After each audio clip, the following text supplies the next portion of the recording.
Loh, udah ngomong dekat mic ya. Ya. Dekat mic. Udah mic. Dah. Assalamualaikum warahmatullahi wabarakatuh.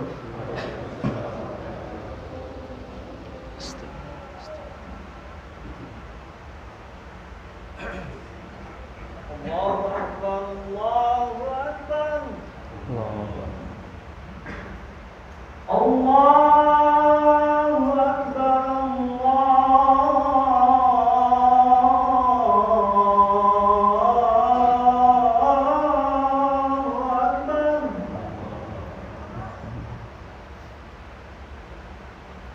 Asyhadu an la ilaha illallah.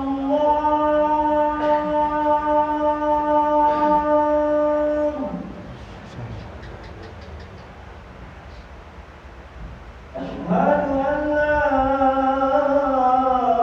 إله إلا الله.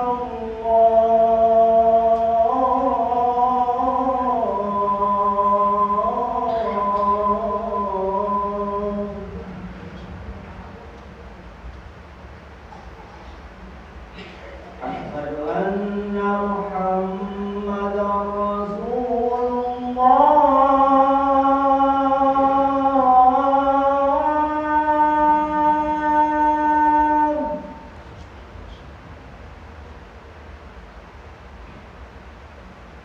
أشهد أن محمدا رسول الله.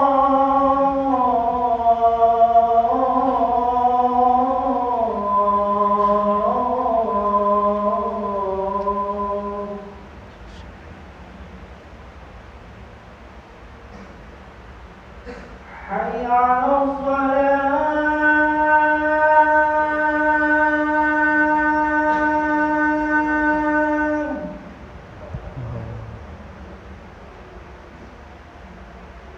حي على الصلاة.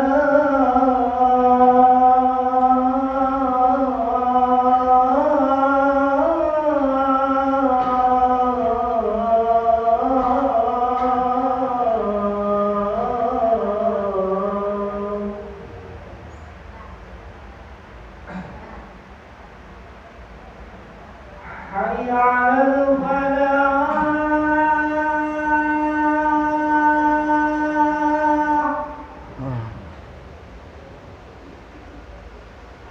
حي على الفلاح.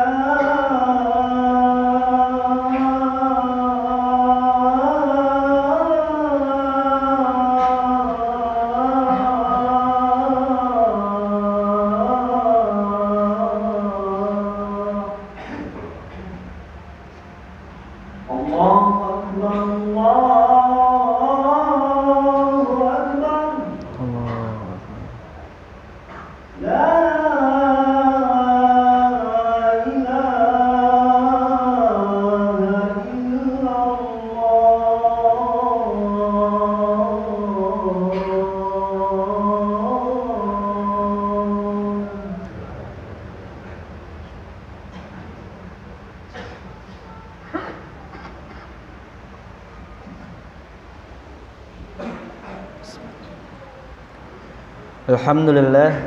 Alhamdulillahilladzi arsala rasulahu bil huda wa dinil haq liyudhhirahu 'alad dini kullih walau karihal kafirun. Asyhadu an la ilaha illallah wahdahu la syarikalah wa asyhadu anna Muhammadan abduhu wa rasuluhu la nabiyya ba'dah. Masyaallahu kana wa ma lam yasha' lam yakun, la haula wa la quwwata illa billahil aliyyil azim. Allahumma shalli ala Muhammad wa ala alihi wa ashabihi wa mawalah wa man ittaba'ah ila yaumil qiyamah. Ya ayuhan nas ittaqullah fattaqullah thumma ittaqullah haqqa tuqatih kama qala Allah ta'ala fi kitabihil karim. A'udzu billahi minasyaitonir rajim. Ya ayyuhalladzina amanu ittaqullaha haqqa tuqatih wa la tamutunna illa wa antum muslimun wa'tasimu bihablillahi jami'an wa la tafarraqu al-ayah. Shadaqallahul azim. Fa inna asdaqal hadisi kitabullah wa khairul hadi hadi Muhammad sallallahu alaihi wasallam wa syarrul umuri muhdatsatuha wa kullu muhdatsatin bid'ah wa kullu bid'atin dhalalah wa kullu dhalalatin finnar. Jamaah salat Jumat rahimani wa rahimakumullah. Segala puji hanyalah milik Allah Subhanahu wa taala. Allah lah yang kemudian telah memberikan kepada kita beribu-ribu nikmat, berjuta-juta nikmat. Nikmat-nikmat kecil yang seringkali kemudian kita remehkan. Nikmat-nikmat yang seringkali kemudian kita tidak anggap sebagai nikmat. Di antaranya adalah nikmatnya duduk, nikmatnya kita bisa berjalan, nikmatnya kita bisa bernafas, dan nikmat-nikmat lainnya. Kalau para ulama kemudian menyebutkan ada nikmat yang paling nikmat yang hanya Allah berikan kepada umat saat ini, yaitu adalah apa? Nikmatnya menjadi umat dari baginda Rasulullah SAW. Sehingga jangan sampai kemudian kita baru menyadari nikmatnya Islam, nikmatnya sholat, nikmatnya beribadah, nikmatnya puasa yang saat ini sedang kita laksanakan ketika apa? Ketika Allah Subhanahu wa taala telah memisahkan antara ruh kita dengan jasad kita, na'udzubillah. Karena apa yang paling mereka inginkan ketika mereka sudah meninggal, yang paling mereka inginkan untuk kembali ke dunia itu untuk apa? Untuk harta mereka? Bukan. Untuk rumah mereka? Bukan. Untuk keluarga mereka? Bukan. Tapi yang paling mereka inginkan untuk kembali ke dunia, ketika diberikan kesempatan untuk kembali ke dunia itu untuk apa? Untuk sholat, untuk beribadah, untuk beramal solih. Sehingga mari jamaah sholat Jumat rahimani wa rahimakumullah, di kesempatan Jumat yang mulia ini, mari kita bermuhasabah berkaitan dengan keimanan kita, berkaitan dengan puasa kita, berkaitan dengan ibadah-ibadah kita yang lainnya. Salawat teriring salam semoga tetap tercurah kepada junjungan baginda Nabiullah Nabi Muhammad sallallahu alaihi wasallam. Berkat upaya kerja keras, kesabaran, kegigihan beliaulah sehingga saat ini kita bisa melaksanakan ibadah-ibadah yang beliau telah ajarkan kepada kita. Allah Subhanahu wa taala menjadikan bulan Ramadan menjadi bulan yang paling mulia. Di antaranya adalah karena di bulan Ramadan Allah turunkan Al-Qur'an. Allah Subhanahu wa taala kemudian menjadikan Nabi Muhammad SAW menjadi nabi yang paling mulia di antara nabi-nabi Allah yang lainnya. Lantaran apa? Lantaran Allah Subhanahu wa taala menurunkan Al-Qur'an kepada baginda Nabiullah Nabi Muhammad sallallahu alaihi wasallam.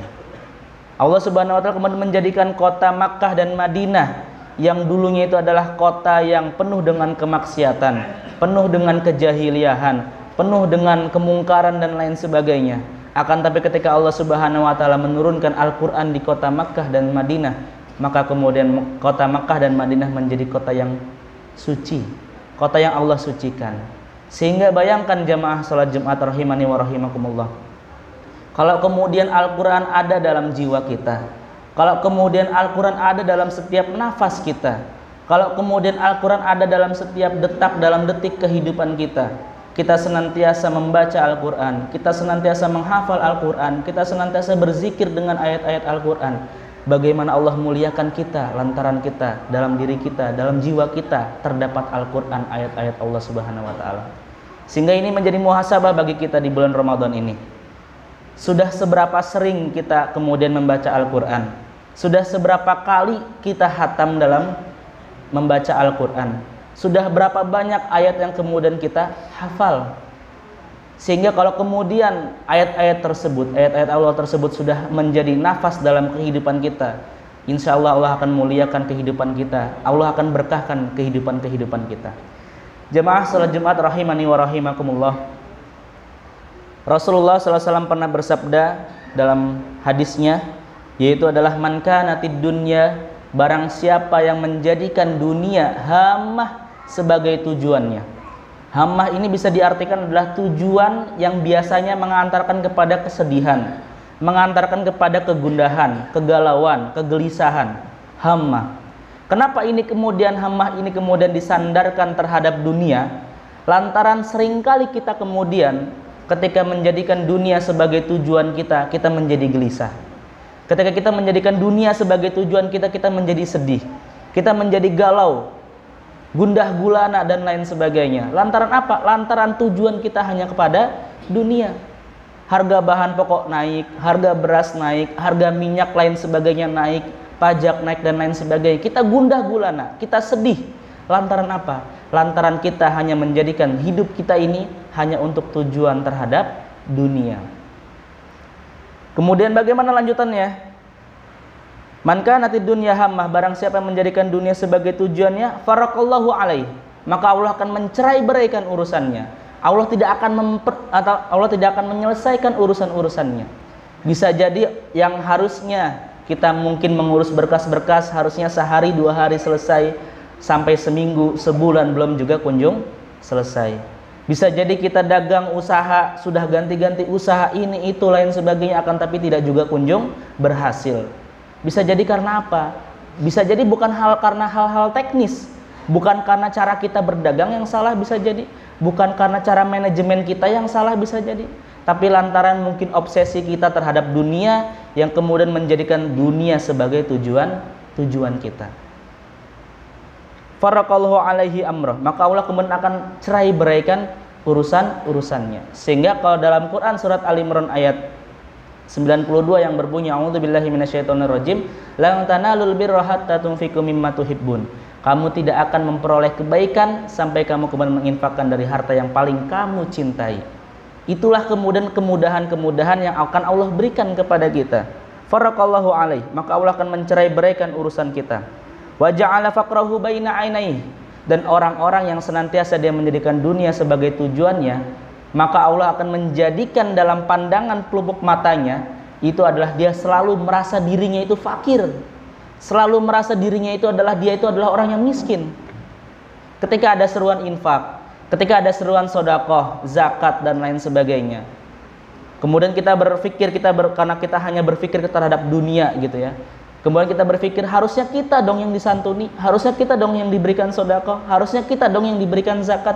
Itulah orang-orang fakir yang kemudian Allah jadikan lantaran dia kemudian hanya menjadikan dunia sebagai tujuannya. Wa ja'ala faqrahu baina ainihi, dan Allah menjadikan dalam pandangannya itu bahwasanya dia adalah orang yang fikir. Walam ya'tihi minad dunya, dan tidak datang kepadanya daripada dunia illa ma kutiba lahu, kecuali terhadap apa yang telah Allah tentukan, Allah tetapkan sebelumnya.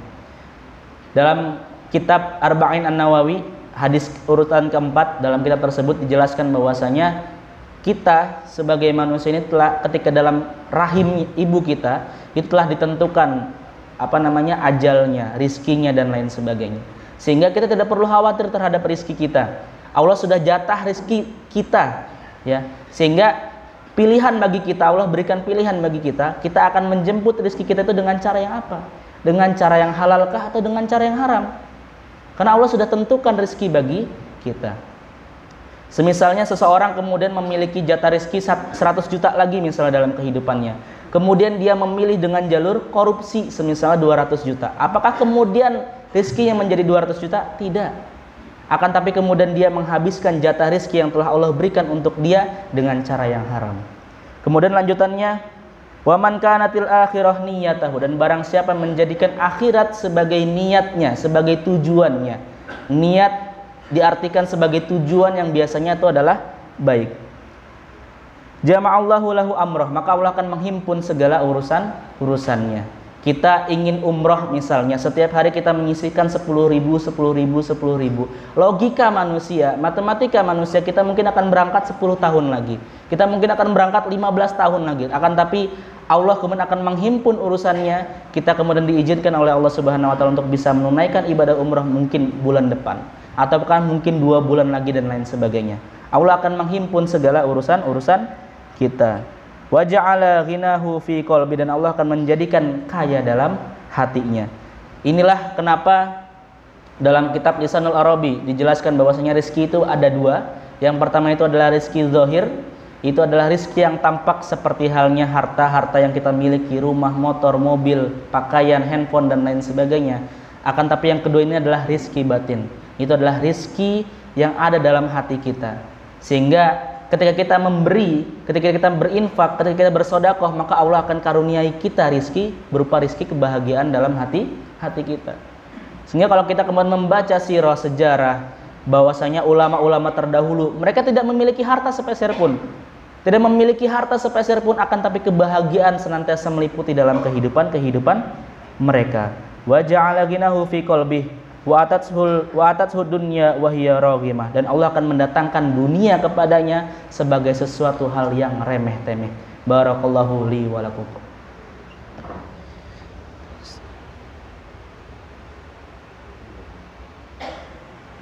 Alhamdulillahilladzi arsala rasulahu bil huda wa dinil haq liyudhhirahu 'alad dini kullihi walau karihal kafirun.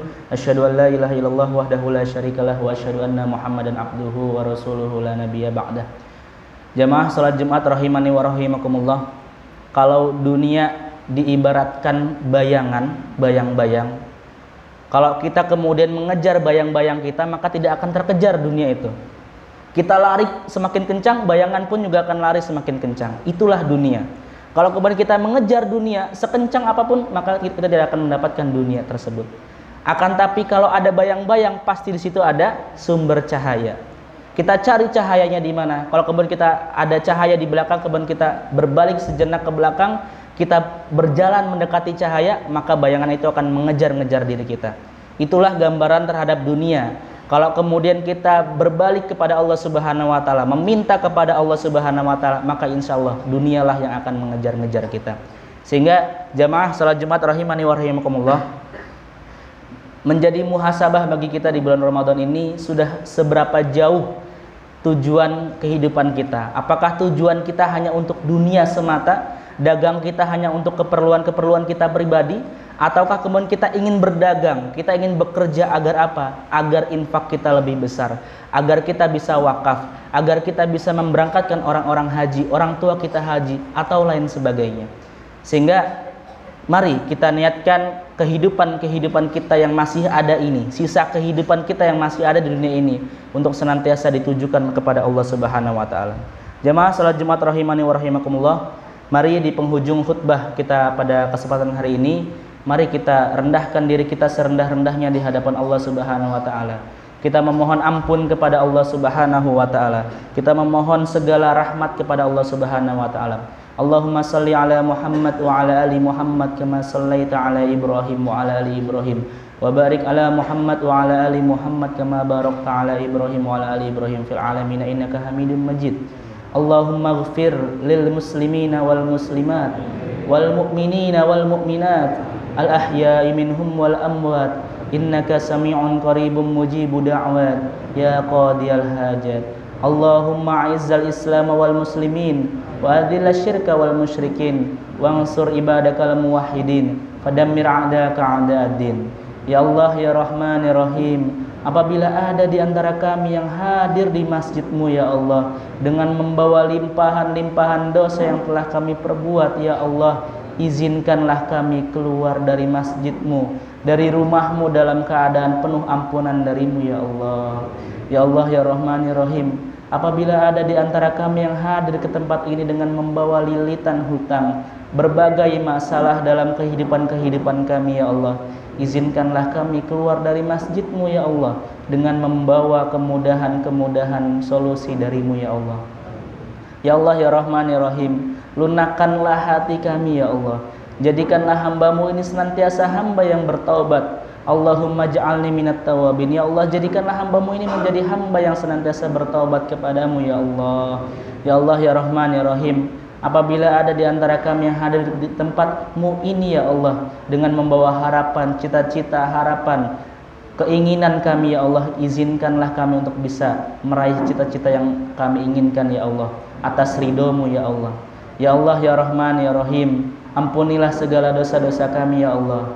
Ya Allah ya Rahman ya Rahim, apabila hari ini adalah hari terakhir bagi kami, tidak ada lagi hari esok bagi kami ya Allah. Ya Allah, panggillah kami dengan seruan dalam ayat-Mu ya Allah. Ya ayyatuhan nafsul mutmainnah, wahai jiwa-jiwa yang tenang, irji'i ila rabbiki radiyatan mardiyah, kembalilah kepada Rabb-Mu dengan penuh keriduan. Fadkhuli fi ibadi fadkhuli jannatin, dan bergabunglah bersama hamba-hamba yang Kukasihi dan masuklah ke dalam surgaku. Rabbana atina fid dunya hasanah wa fil akhirati hasanatan wa qina adzabannar. Subhana rabbika rabbil izzati amma yasifun wa salamun alal mursalin walhamdulillahi rabbil alamin.